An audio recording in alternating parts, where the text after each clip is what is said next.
Hitler practiced his gestures that he's famous for in front of a mirror.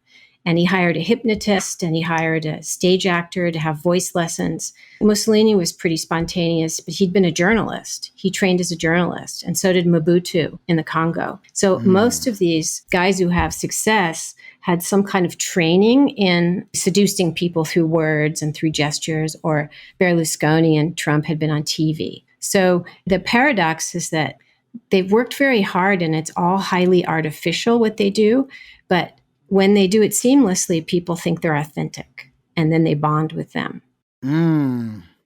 That's deep. Look in my eyes, what do you see? The cult of personality. Welcome to Sing for Science, the show where musicians and scientists talk about music and science. I'm your host, Matt White. Each week, we'll talk about a song by our guest artist and how it connects with our guest scientist's area of expertise. This week, we'll be talking with Vernon Reid and Corey Glover from the band Living Colour about their 1988 breakthrough hit and rock anthem, Cult of Personality. Also joining us is fascism scholar Ruth Ben-Ghiat. Dr. Ben-Ghiat is a professor of history at NYU and an expert on authoritarianism, fascism, and propaganda. In addition, she serves as advisor to protectdemocracy.org, and her new book, Strongmen: From Mussolini to the Present, will be out this November. The title of this week's episode on the podcast is Cult of Personality: The Psychology and Dynamics of Tyranny. Hello, Living Colour and Ruth. Thanks for coming on the show. Thank you. Hi. Thanks, Matt. Thanks for having us. Vernon and Corey, it's such an honor to have you both here today. I've been a Living Colour fan most of my life, and yours is easily one of the greatest rock bands of all time, certainly in my book. Oh, man, thank you so much. Well, thank you so much, man. We were big fans of your band, for real. Earl Greyhound was a phenomenal band. Amazing. Thanks. So I was probably only 10 when I first heard Cult of Personality, and it's one of my first memories of having an involuntary physical reaction to music, like shot of adrenaline, pure excitement reaction. And, the same thing happened a few years later. I remember when I first heard Nirvana, but by then I had already started listening to Led Zeppelin. So I had some frame of reference for hard rock. But with you guys, when Vivid, your first record, came out, I was like a clean slate, and I feel like you guys introduced me to so much in those songs, like Zeppelin, prog rock, church music, social consciousness, some history. I mean, I may have known who JFK was, but I certainly didn't know Malcolm X. I didn't know who Joseph Stalin or Mussolini were, So in preparing for this episode, just thinking about that, and it's just like, it's so amazing how much you guys distilled for me. Well, we were children of the atom, if you will. I mean, we were, on the one hand, there's the civil rights era, but on the other hand, there was the threat of mutually assured destruction that was still hanging over our heads. I mean, even though the people from the 50s really were quaking under that, but we experienced the tail end of it. So a lot of the superpower, Soviet, Eastern Bloc versus the West thing was very definitive in our backgrounds. And also, we were little kids, and when I was a little kid, I remember seeing on the nightly news all the Bull Connors dogs and all that kind of stuff happening. And that had a tremendous effect on me, and I'm sure it had a tremendous effect on Corey as well. Oh, yeah. My parents were very, very much involved in the movement from a very young age, and sort of instilled that in all of their children, to the point where they became very much involved in the electoral process in our neighborhood. Vernon and I are from the same neighborhood. So my parents worked at the polls. All of their children were tasked to go through the neighborhood to collect signatures, propositions, and ballot initiatives and that kind of stuff. So the idea of the song was very much in sort of like the wheelhouse of the conversations we'd have at home. In between, listening to Bitches Brew by Miles Davis and then talking about what was going on. My sister was going to Howard University, and in the midst of all this stuff that was going on politically and what was going on socially, within and without of the movement, So we had these sort of conversations, and I'm the youngest of three children, and there's a major gap between my brother and sister and I. And so I'm a 10-year-old listening to them talking about Nixon, and not really trying to find my way in somehow, how I understand this. Yeah. And, you know, Everything seemed very, very fraught. The one thing I remember about being a little kid in the 60s was that all the adults were upset at all the times. And it was also a time of just gigantic political personalities. You had the Kennedys, you had Malcolm X, you had, of course, Martin Luther King, and George Wallace, Bull Connor. These are people that just had such a grip on the public's imagination, because also there were very few channels, so everybody was watching only a few channels, and so I think all of that information came into play, and it just kind of sat in that subconscious area. So writing lyrics, I had this like red notebook that I wrote poems and lyrics in, and I wrote this thing, "Look in my eyes, what do you see?" But there was no music for it.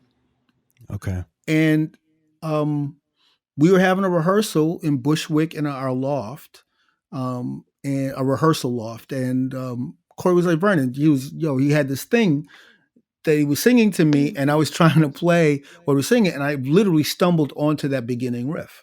Mm. And once that beginning riff started, I could only tell you that the song started to assemble itself using the four of us, myself, Corey, Muzz Skillings, Will Calhoun. It used the four of us to construct itself, is the best way I could describe it. Yeah, I mean that comes across. And so that lyric, from what you just described, that was just kind of sitting under the surface as a result of the time when you grew up and the kind of conversations you'd have with your family. I mean, were you also a student of history, or did you know that term cult of personality? It was only in getting ready for today that I found out that it was Khrushchev who first said that. Well, Khrushchev was another one of these massive personalities. And Khrushchev was famous for being really uncouth. Like, the most famous thing about Khrushchev was him banging his shoe at the UN. And I believe the reason was that his headset wasn't working, and he was trying to get someone to pay attention to fix his headset, where they had translators that would talk, that was the whole thing. And nobody seemed to be paying attention to him. So he just took off his shoes, started banging it on the table. Do you remember the old Hard Rock Cafe on 57th Street? Yes. Yeah. You remember they had that broken Billy Joel piano from the Live in the USSR concert? And I think it was because he threw a fit because it was either the sound guy or the spotlight guy wasn't taking his cues, and he destroyed the piano, and it was up on the wall there. Well, it's symptomatic that the cult of personality was, because Khrushchev didn't want, he had Stalin's shadow over him. And he didn't like that because he wanted, to have his own dominance. And so it's symptomatic that's how it came into being, because that's this kind of certain kind of male leader who needs absolute dominance and attention is part of it. For Billy Joel too, apparently. Well, it's funny because his denunciation of Stalin was really, in its own weird way, of course it was very self-serving, but in its own weird way was a kind of, dare I say, courageous, because the country was still, even after his death, they were still under the cloud of what he did to the nation. And even though it was still an oppressive system, like the phrase, the cult of personality, was just so resonant. That's why it just stuck, which was a bold thing for another Soviet leader to say about his predecessor. Yeah, sure. And something I've always wanted to know, for those people listening who aren't familiar with this song, it has 3 sound bites from famous speeches. One by Malcolm X that starts it out. In the middle, there's JFK, and the ending is FDR. So how I've always wanted to know how that went down, how you chose them, how the idea came up, how licensing came. Yeah. Yeah. That's such a big part of it. I mean, because the cult of personality that people know is very different than the cult of personality that we used to play in the club. Like, in fact, we used to play the chords that are the bridge chords. We played them kind of as an introduction. And then we have a pause, and then we play Martin Luther King, free at last, free at last. Thank God Almighty, we are free at last. And then we go into the riff. Okay. That was the original way we played the song. It was like, Or even when we played it live, like there were breaks in the song or things, and I remember doing the Kennedy thing in the midst of those breaks. Ask not what your country can do for you. So those things were there from the very beginning. Those ideas of what your idea of a cult of personality was. Oh, okay. Got you.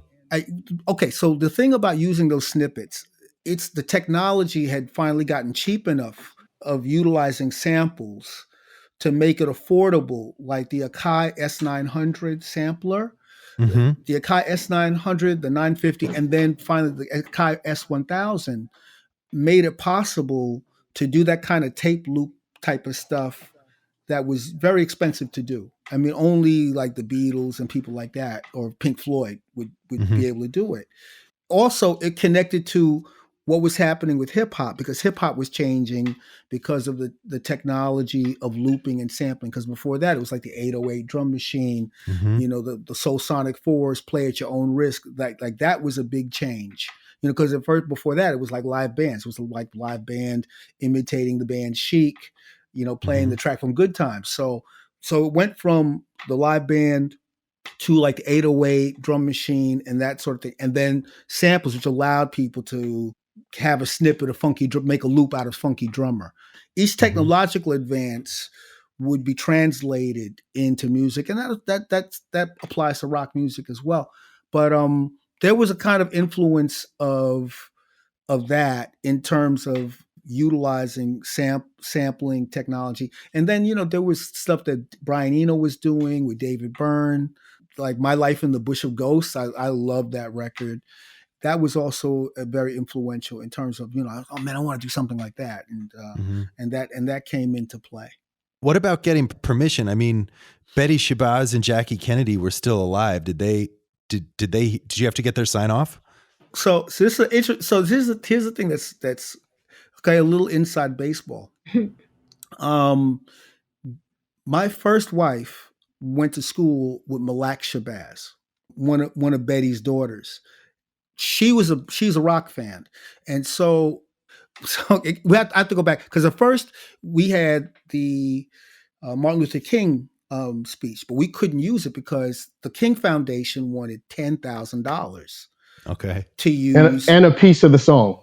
Yeah, and we were like, and I was very bummed out about it, and I was walking around kind of dejected in Harlem, and I was walking by one of these tables where these brothers are selling cassettes of various speeches of Malcolm X, and he had this one called "Speech to the Grassroots."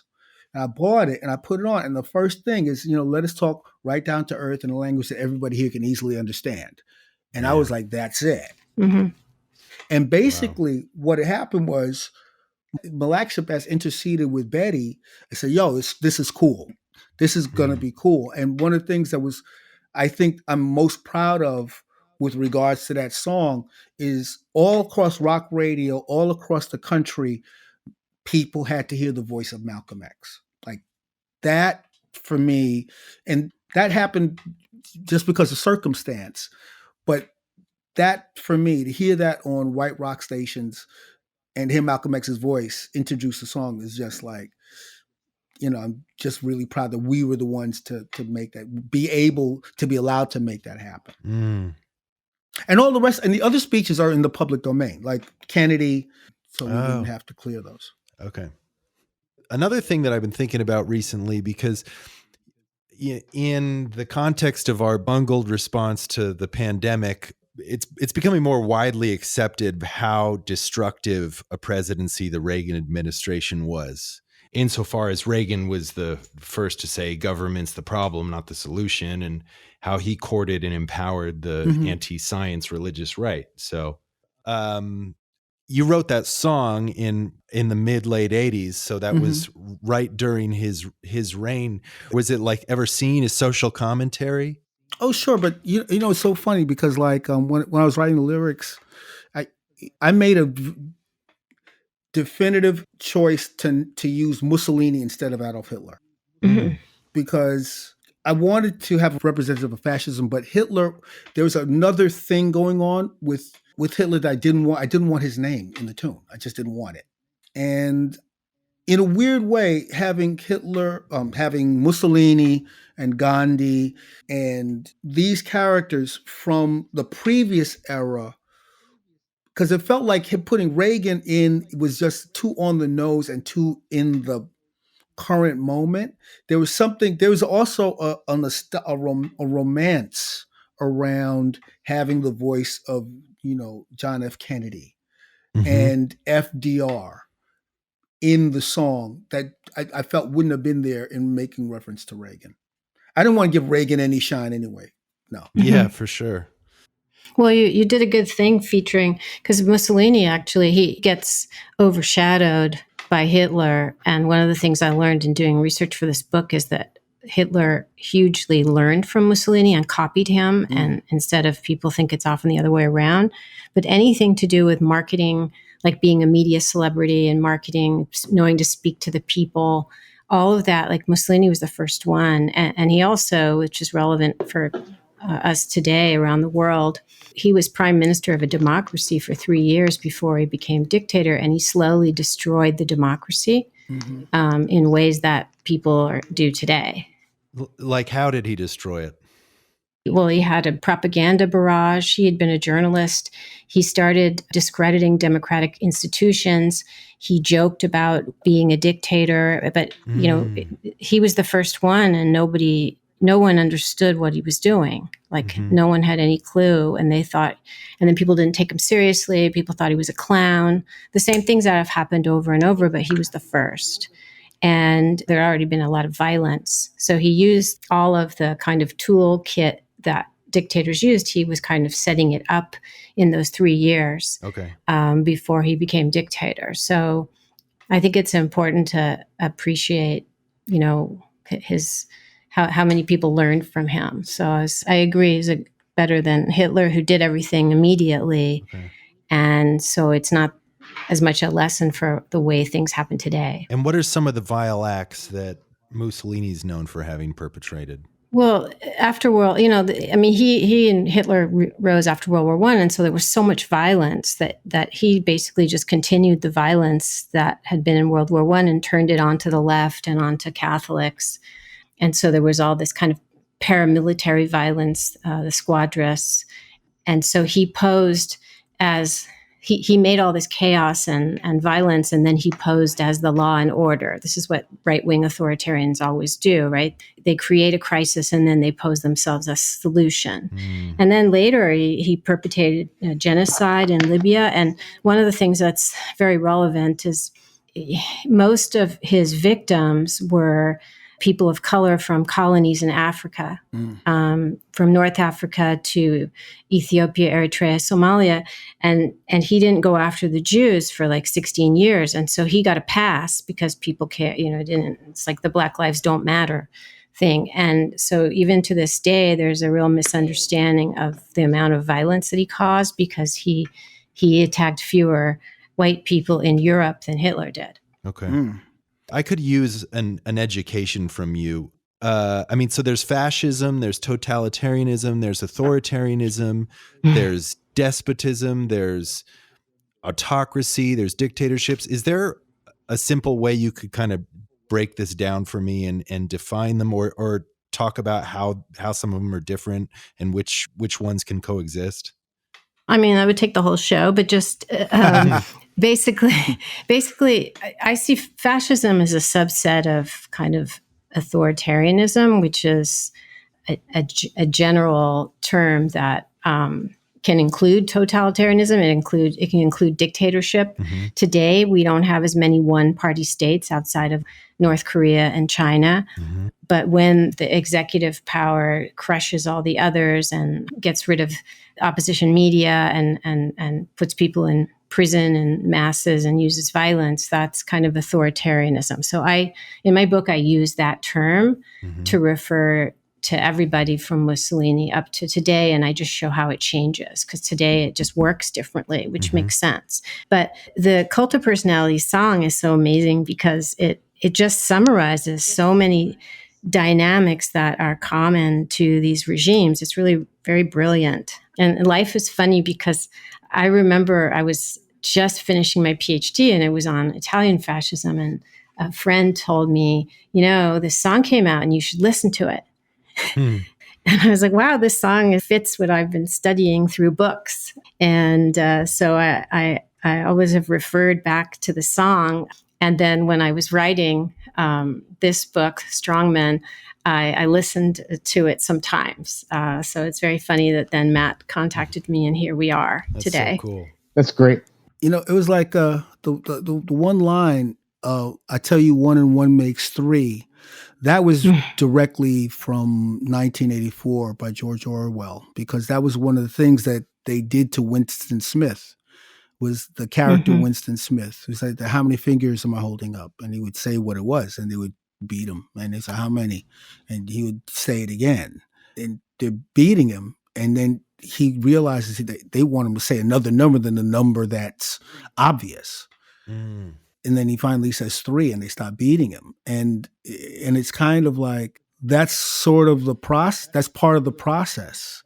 It's just, I tell you one and one makes 3. And the correlation is you believe it. Mm. Mhm. This also talks about religion as well. Mm-hmm. The Father, Son, and the Holy Ghost are all one person. What? Yeah. And to that end, the lyric that you guys have, you gave me fortune, you gave me fame, you gave me power in your God's name. Mhm. I feel like I'm seeing that all around. I saw this sign the other day. It was a Donald Trump sign and it said God, country, and guns. He doesn't give a shit. The thing that's so crazy about it is that people are projecting so much onto him. He doesn't care. He has never bent his knee. He's never bent the knee and asked forgiveness at any time in his life. That's not believable. Yeah. Yeah. Like, Yeah. try reading the Beatitudes and show me where the overlap is between Jesus Christ and Donald Trump, Right. It's horrifying to see that the whole playbook, and one of the main things is that these guys get anointed as messengers of the divine. Gaddafi, it was Allah, whoever, whatever the God is. But it's been so amazing, and often they're like the most low life, amoral individuals, including Donald Trump. And so to see everybody flocking around where, Pompeo, the Secretary of State, says God sent Trump to rule us by divine, and it's like it's happened over and over again. And all these people are choosing. Some of them don't believe it, probably inside themselves, and they're just doing what they need to do to keep their power. But either way, it's just. I'm not shocked because this is what I study and it happens many times, but it's discouraging to say the least. Really, there's very few categories of crimes that Trump has not either committed or threatened to commit, including murdering someone on Fifth Avenue when he was a candidate. That was a huge red flag. And when I heard that, I ran home and did an op-ed for CNN, because the same person who said that is also the person who everyone thinks is anointed by God to lead America and make it great again. And what did you say in that op-ed? Well, that obviously preaching violence is a big red flag, but really that he wasn't only saying that he was capable of violence, he was also saying that he believes he is above the law. And that if he were elected, he would act like he's above the law, because it wasn't just, I am going to shoot someone in public. It was that I'm not going to lose any of my followers. So he was saying, this was really early. This was January 2016. And this is your song again. It was saying that he knew he had made this bond with his followers that was all about belief and faith. And so that he was boasting that he could do anything, even murder someone in broad daylight, and they would still believe him. Ruth, I have a question. It's about the environment that brought about someone like Donald Trump and the like. Vernon and I had this conversation a while back that part of the ingredients to this was having someone that previous to Donald Trump who most people perceived as being not just wrong, but black and wrong. Mm-hmm. I understand that that's what brought us to the point that we are in now. But how do you counter something like that? How historically has that been turned around? Unfortunately, often it takes the leader leading the nation into a total disaster for a certain group of core followers to understand and wake up and see that what they thought was not true. And it's interesting that these guys usually come to power after some period of emancipation, whatever that means at the time. It's usually some combination of like worker emancipation, or like in mostly white countries in Europe in the 30s, it was like women, female emancipation, workers, the left maybe, which was more workers' rights, or like the idea that they were becoming more too many Jews or too many Slavs, this kind of thing. But it's very hard to reverse it once the kind of cult of personality is solidified. It sometimes takes, like in Italy and Germany, it took being bombed in World War II for some people to wake up and realize that these guys were charlatans. And it's hard because, Trump had been wanting to run for president for a long time, but then there was such a racial fury at the temerity of Obama at having ruled it all, right? Mm-hmm. And what's been really interesting to me is that Trump doesn't just want to, and his administration, they're not trying to only do all kinds of policy things to reverse, any racial emancipation, gender emancipation, same-sex rights. He's got a personal crusade to undo and cancel his whole legacy, because it's like he's so threatened by this black man and all that he achieved that it's like an obsession. And I've seen that before with dictators in the past, when you had dictators. See, I have a thought about that, and that is that I think that Obama was such a shock to the system. It was such a fundamental shock to white supremacy. And I mean that to say conservative and liberals. This is another part of it, because Obama, his whole thing is he was a centrist. But the part of the problem was that he had all of the conservatives against him, and he had maybe a quarter to a third of the Democrats against him. Yeah, I totally agree with you about the culture not wanting to accept that. And that includes Democrats, liberals, because here's somebody who also had a white mother and had direct African connections. He had everything that he's cosmopolitan. It was like there were certain areas of life where people of color were allowed to be stars, but not here, not in the White House. And I think your analysis is one that will take more and more hold as people understand what's going on now with Trump as a reaction to that. So I'm really glad you said that. Half the band at present are children of immigrants in one way or another. So our understanding of the world as it pertains to America is very, very different, I think, than most people's understanding of the world. Is why we come up with some of the songs that we come up with, is based on our understanding of this world, that we know as much about mom, apple pie, and Chevrolets as we know about curry goat and yams. You know what I mean? So, yeah.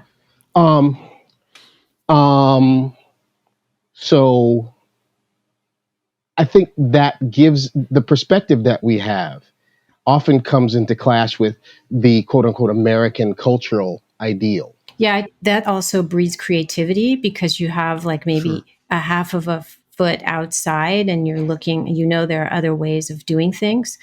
And I think it's reflected in, many of your songs, a lot of your work. And I know for myself, I'm a child of immigrants, one from, Middle East and one from Scotland. And what's been really helpful is that I've turned my gaze on Trump in America and becoming this America being turned into more of an authoritarian political culture.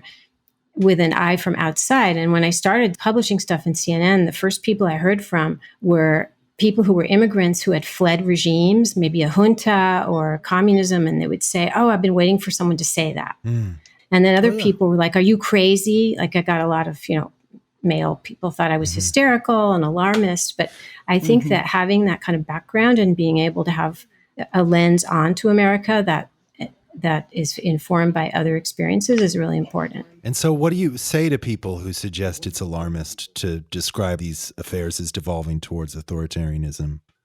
Well, today I can just point them, because unfortunately I haven't been wrong about anything. My first piece on Trump was November 2015 about his racial stuff. Those are my first pieces. And by the time he got into office, I'd already published a piece that said Trump is following the authoritarian playbook. And unfortunately, it's all come true. So then I can just kind of say, look, look at what's gone on, That's the terrible thing about clowns, right? This is why clowns freak us out. Like, one of the things about Trump that's very disturbing is the way the media, particularly the New York media, just indulged. He was kind of a cheap date on a Saturday night. They could get a good headline out of him. They could get a decent quote out of him. And the only magazine that really took on Trump was the old Spy magazine, which is a kind of humor and satire magazine. And they skewered Trump relentlessly, because the thing is, Trump has been like a public $3 bill for a really long time. Particularly in New York City. Yep. If you're of a certain age, you know that he destroyed Atlantic City. He destroyed it. And he destroyed it.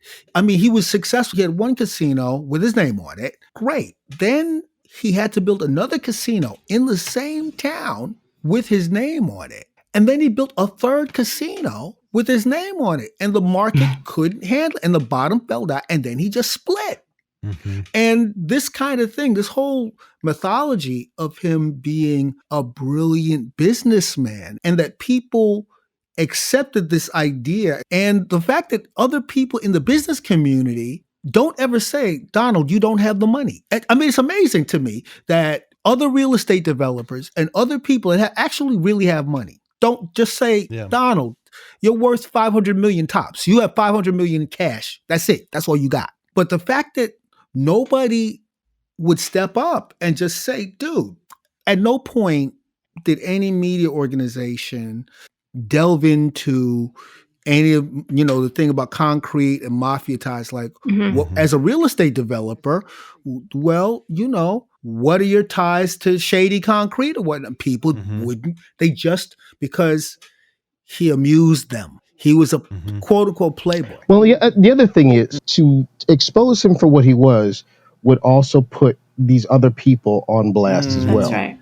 That all of their dealings would have been just as dubious as what he's doing. He's basically taking what they did without the clout or money to do so and doing it. So if these people with money had said to him, you can't do this, he just says, well, you do it. Why can't I? Yeah, I think that's right. I also think I always felt during the Mueller investigation, and when people were wondering why some of the top Democrats were not going after Trump more, strenuously, I had this feeling that they didn't want to rock the boat so much that the whole system fell over.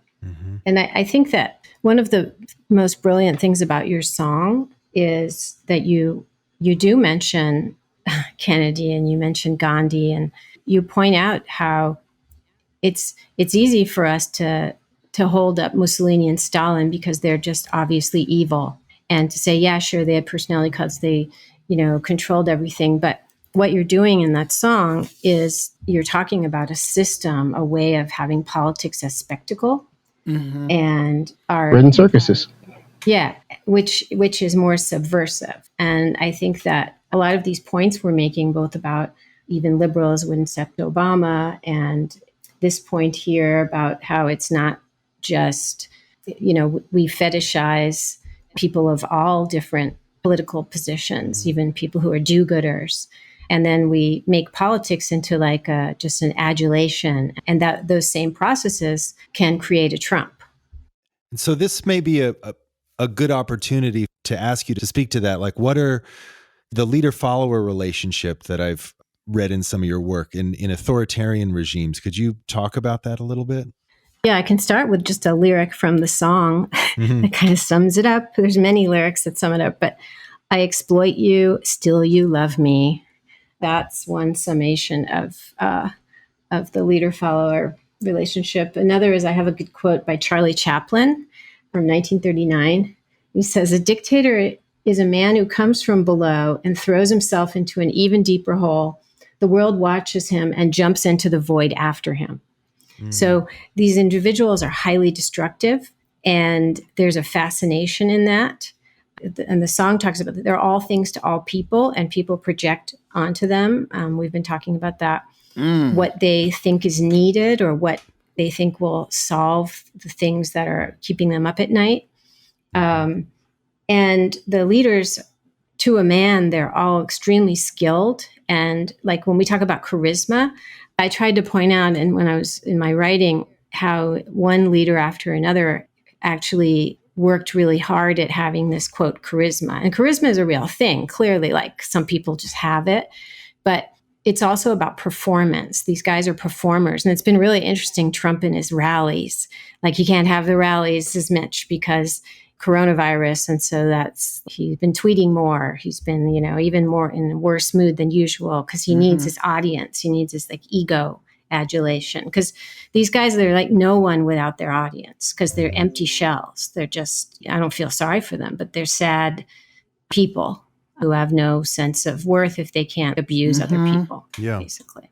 This kind of gets us into the realm of talking about propaganda. I mean, given the stark divide between pre-internet age and the present, what parallels can you draw between what the Trump administration's doing and examples from history? Well, I think that the way Trump uses Twitter is the same way in a sense that Mussolini used newsreels, because it's really important. And this is for other celebrities too, like what you're talking about in the song. You need the direct link of the leader and the nation. They have to have their own channel of talking to them because they need their own bond. And that bond is really important. So again, Mussolini used newsreels. Hitler, who he had that creepy voice that everyone was fascinated by, he used radio. And Trump uses Twitter really effectively. And it bypasses institutions, it bypasses other politicians. And again, it makes them seem really authentic. And every person with a personality cult, and the song talks about this, there's the idea that they're larger, you say this, they're larger than life, but they're also an everyman, right? And that ability to talk directly to people at their level is really important. Tell you the best movie is A Face in the Crowd with Patricia Neal and Andy Griffith, like Lonesome Roads. Yeah. That character, I mean, this is one of the greatest. This is, I think, Andy Griffith's greatest role, because he's Absolutely. just like this folksy guy on the radio, and he's just a deeply fascistic personality, and determined to rise up out of the muck at any cost. And it's kind of interesting that something from the 1950s, has such resonance. And a song from 88, 89 has so much resonance with the current moment. It's freaky. Yeah. It's freaky. Are a lot of people knocking on your doors, Corey and Vernon, to talk about this song these days? I got a notice on Twitter the other day that they had an aerial of the White House, and they used a news organization used Cult of Personality over an aerial of the White House, like it was either today or yesterday. The resonance of it, it's kind of, we're looking at it. And in a lot of ways, we've been preparing ourselves with our dystopian narratives.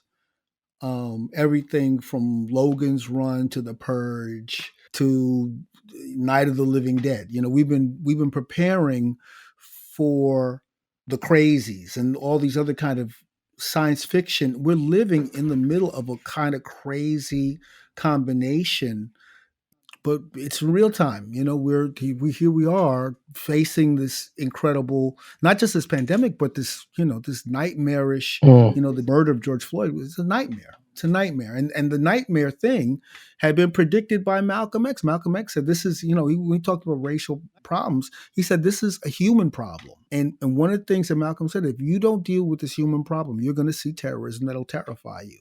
Mm. The casualness of the policeman murdering George Floyd is what has sent the country up in flames. At a certain point, the fact that people in Portland are fighting for people who are in a deep minority in that state. There really are not that many African Americans in Portland, in the city. And the fact that they're facing down a kind of incursionary force sent in by Trump, that says something. Yeah. As you're talking about that, it's like I ask myself as I'm seeing all of this happen, what's been going on in the last 5 months or so, and reading about what's going on with the post office and the appointment of that postmaster general, I wonder, I've lost so much perspective. I don't know if it's happening am I watching this in slow motion? Is it sped up? I have no idea. I've lost all perspective. Yeah, that's where the theme of time is really interesting when you're in these periods and democracies. Just your society is changing every day. And when you have a military coup, you go out of the house, you go to work or school, and then by the time you come home, or you never come home because you've been arrested, it's all changed. It's instant. And then other places, this way I was saying before, Mussolini's more like the way it happens now. Little by little, day after day, he kind of chipped away at the political culture of democracy, and people didn't know what was hitting them until it was too late in his case. And all these societies you see, like in Chile, yes, they had a coup, but the situation was deteriorating for years. And they kept telling themselves it can't happen here because all the other countries around them had become, many with US backing, they'd already become like military juntas and dictatorships, and they'd stayed a democracy. So Chileans were like, oh, it's not going to happen to us because we have strong democracy. And now you see in America that we're supposed to be the exception, which you can only think if you ignore that we didn't really have a democracy for people of color, and also all the things that they did abroad. Mm-hmm. And yet people cling to that. And a lot of, when you were saying before about the US media, a lot of what I've been trying to do I've given like over 100 interviews. I'm trying to kind of do civic education, including of journalists, because they don't have the frame to understand what Trump's up to. Not that they're extremely smart people. I'm not trying to sound condescending, but it's the same problem that many Americans have. They didn't picture themselves getting into this kind of situation. It was something that happened in other countries, right? Mm-hmm. So we're not prepared. And so time becomes, we see every day that things are happening that are really bad, like now the post office. And every day we see pictures on social media of locked post boxes. I have to say something right here. To me. Yeah, please. To me, okay, so my father worked for the post office, and he actually worked on some of the first computer systems that sorted mail. And I can't think of a more fundamentally American institution, positive institution, than the post office. The post office is a true cross-section of the American populace, and it's mandated in the Constitution. Like getting mail to your son that's on the battlefield, the post office is doing that. FedEx isn't doing that. And UPS isn't doing that. Like getting mail to your daughter who's in prison, FedEx isn't doing that. The U.S. Postal Service is doing that. Just the box itself, removing the boxes, I find it fundamentally un-American in a way that's just. And people complain about the Postal Service, and the Postal Service always broke. Well, Congress has been taking money from the post. The Postal Service has been kept hobbled. They constantly take money away from the Postal Service. Also, it's an attack on business. And also, you're going to slow down the Postal Service. That means people's checks get late. That means people's bills arrive late. That means paying bills arrives late. It messes up so many businesses. Okay, I'm done. Means ballots get there late. Yeah. But all of that to slow down ballots. Small businesses are already under a tremendous amount of strain. So now these little Etsy businesses that are doing selling masks and whatnot, they're getting screwed around for this. Mm-hmm. Well, that's the bigger picture, is that it's nothing else matters. Like Ruth was saying, this is a system that does not care about the little people as much as they talk about the little people. Mm-hmm. This is, what's called crony capitalism. Yeah. DeJoy is some guy who was put in there because he was a major donor and he has a vested interest in the post office not doing what it does. Like Sick. the same guy, like the same person he put in the EPA who wants to destroy the EPA. Right. It's not beyond the realm of what this is exactly. If you look at it from that perspective, like everybody that's there is there to enrich themselves and no one else. Yeah, I mean, of course, a lot of this was already in place, but not to this extent. And there's a qualitative difference. The coronavirus thing is the most smoking gun of it, where people get upset when I do interviews and I'm maybe too blunt, and I just say Trump doesn't care if you live or die. He just couldn't care less. And Mary Trump says the same thing at the end of her book, that he doesn't care if you die, and he won't even remember that you lived. Because the thing is, leaders like Trump are, and this is hard for Americans because we think we're special. He's not there to be a president in any recognizable sense. He's there to exploit the country, to get rich off of it, to get as much power as he can, and he really doesn't care about anything else. So all of these leaders do stuff that's profoundly destructive. Like, why would you destroy business through the post office? Why would you do that? Why would you let people die when it would be possible to have universal testing? It doesn't. So people are like, well, he's crazy because it doesn't make sense. But they're not crazy. They have a logic. It's just not the logic that people who grew up in a democracy are used to. Or their understanding of a democracy are used to. Right. This isn't, like you were saying, Ruth, this is not new. This is what we saw with Reagan. This is what we saw with Nixon. This is not new. Well, the thing about it is this. There was a bombing. This is so. There was a bombing that killed 200 plus sailors. I believe it was in Lebanon, if I'm not mistaken. And Reagan went on television and he took full responsibility for what happened. I remember him doing it. Whether you believed him or not, he kind of went to the nation, and this is over 200 sailors. The barracks in Lebanon. Yes, I remember that. Right. That was like 1983. Yeah. Yeah. Mm-hmm. And he did it. He did whatever you think of his policy, and I don't think much of his policies, but he at least did that thing that presidents are supposed to do when things go sideways for the American people. We spent $1 trillion over the death of about 4,000 or 5,000 people in one day. $1 trillion. And we've caused the deaths of hundreds of thousands of people. Not going to relitigate that. We've lost almost 170,000 Americans to one cause, and there's been no address from the Oval Office. This is something that presidents, you go to the Oval Office and you address the nation. Brazil, when they just lost 100,000 people, and there's a mini me Trump running Brazil. They had 3 days of national mourning. 3 days. With that guy in charge, they did it.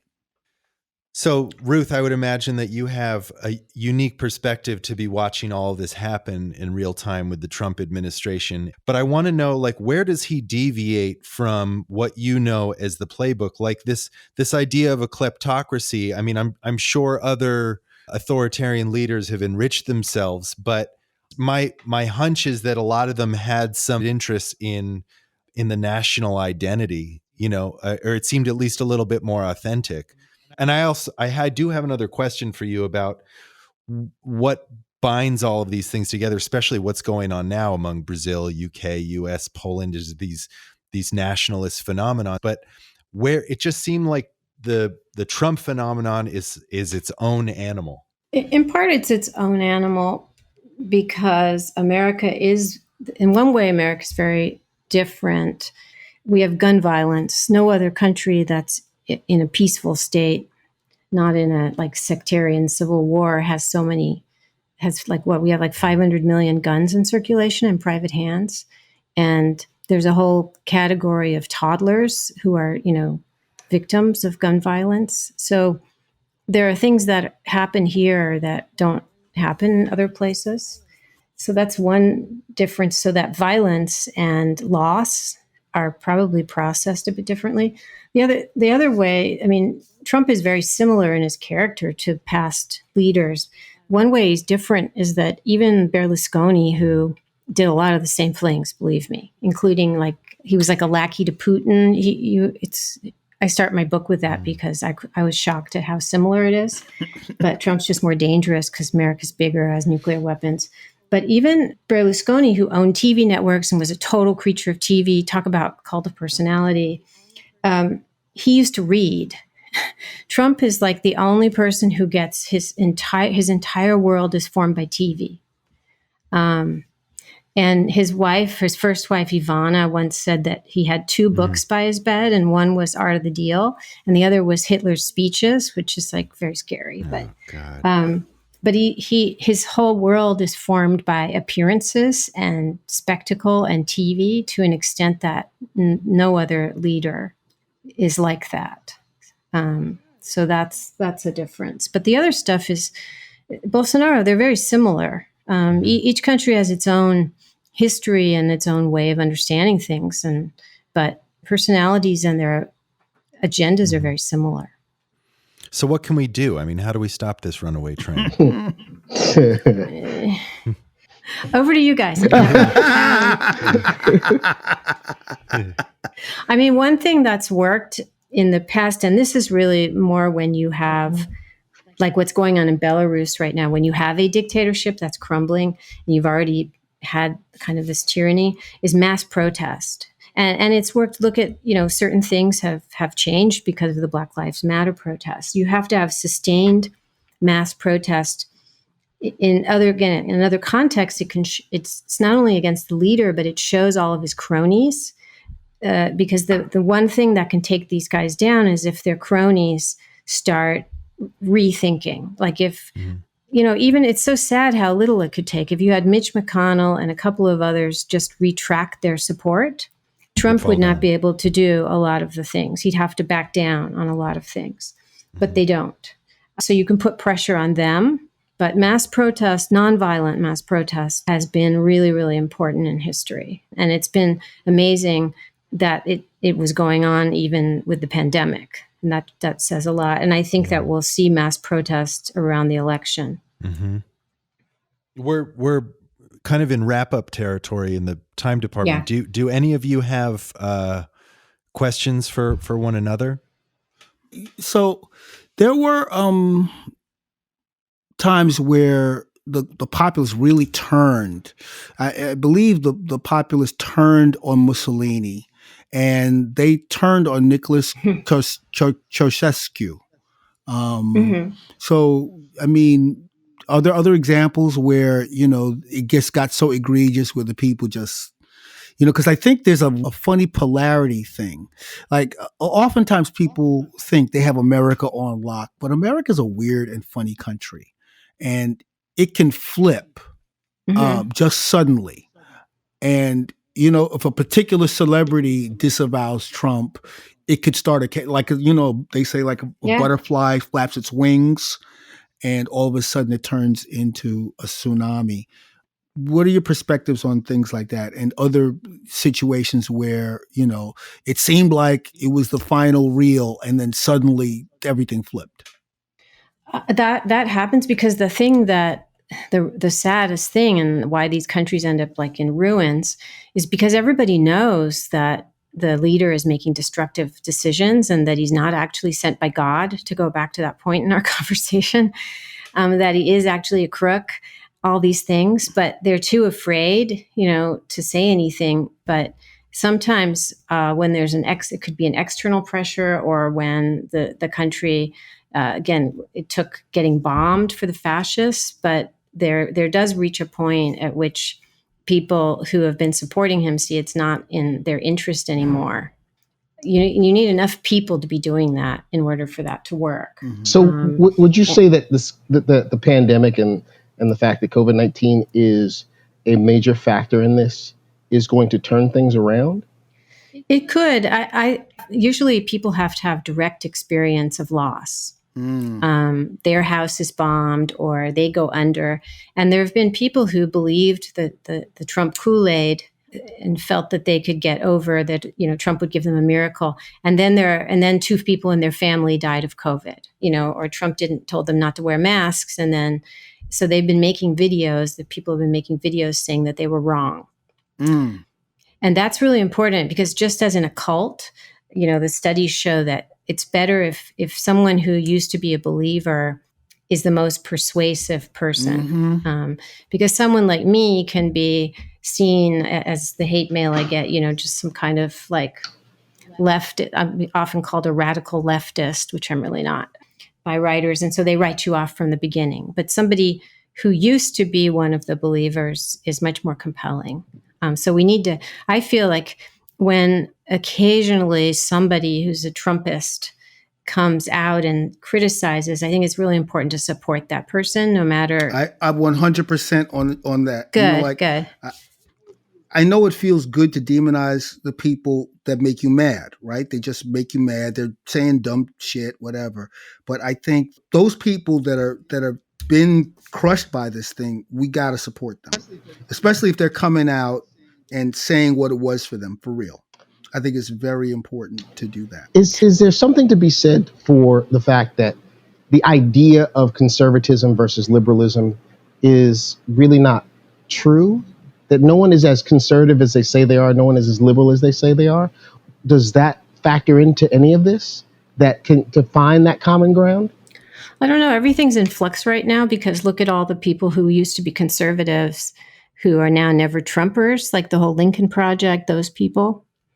So but this is what happens when authoritarians come. They blow everything out of the water and they shake up everything, alliances, and they lead to people who just doing things they might not have done.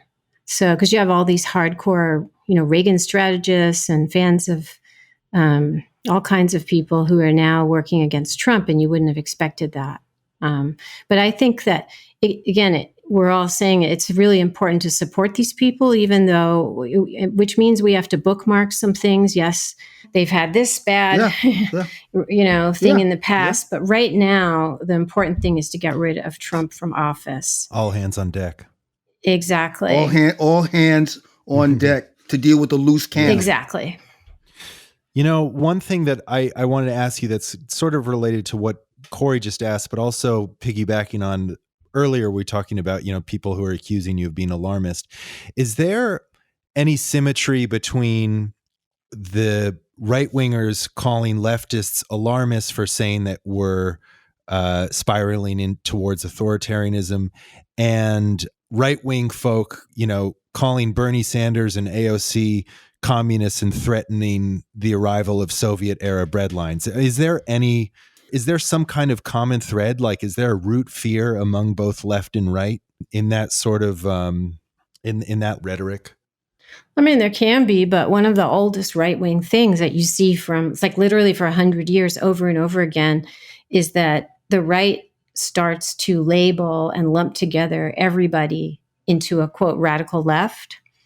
And the Trump administration's been doing this very effectively. And so it's polarization. So they want to scare people by getting rid of differences between liberals and social democrats and progressives and people who, there aren't too many anarchists or communists in America today, but and William Barr, the attorney general, who's really such a scary and villainous person, he's been doing this too. And I get really worried about that, because the objective is to if you look at my Twitter account, my pinned tweet from 2018 is like, watch out when they start calling everybody an angry mob, because then they want to start arresting everybody. They want to create a sense of a communism's coming, and then they can arrest everybody. So that's an old trick. If you were to take 1,000-yard view of this, it's chaos, and somehow some sort of control has to be taken. Something has to change. I sure as hell hope so. Yeah. You know what? I kind of feel like we can't already start throwing in the towel. You know what I mean? Like, I mean, that's like, it seems, I think when Joe McCarthy was like, had everyone's quaking in their boots, and all of a sudden it flipped on him. Mm-hmm. Yeah, I agree. And I guess I'd say as a closing thing, you can never give up hope, because what this kind of people want is to make us feel defeated and then feel like nothing means anything and there's nothing we can do anyway. And they want us to be like fatalistic. So it's really important to keep that hope and have faith in our country. And I think it's a very good comment that things can change quickly. So I think we need to keep that in mind. And what is one example from what you know of Mussolini or any other instances in history where there's actually been that the seesaw has flipped over from that one final grain of sand when an authoritarian leader has been ousted? Well, instead of those, I'd give an example of today in Erdogan's Turkey. And Erdogan doesn't get enough attention for all of his crimes, and he's arrested hundreds of thousands of people. But in Istanbul, it's not the capital, but the main city, the race for mayor was won by an opposition candidate against Erdogan's will. And this guy, İmamoğlu is his last name. He won by preaching love. He won by going around and giving people hugs. This was in 2019, before Corona. Wow. He won by being the exact opposite of what Erdogan's candidate and Erdogan are, which is about vertical and, the whole the vertical authority, and you have to obey. And this was a huge upset. And so that was an example of things swinging back the other way. And this man he's mayor right now. So it can be done. Okay. Well, thank you all so much. This has been tremendous. I really appreciate you coming on the show. This is great. Yeah, thank you. This is amazing. Thank you so much. Really, really great. Stay informed and check out protectdemocracy.org. Also, be sure to pick up a copy of Ruth's new book, Strongmen: From Mussolini to the Present, which will be available this November. And stay up to date with what's going on with Vernon and Corey at livingcolor.com, facebook.com/livingcolor, and get new Living Color merchandise at coldcutsmerch.com/livingcolor. Sing for Science is co-produced with The Talkhouse, and our music is by Italian artist Panoram. Special thanks to Tim Engishov, Chris Nilsson, Chris Leo, Rhett Sword, Ottavio Media, and TCB Public Relations for helping make today's episode possible. If you like what you heard, check out our other episodes and subscribe to the show. Thanks for listening.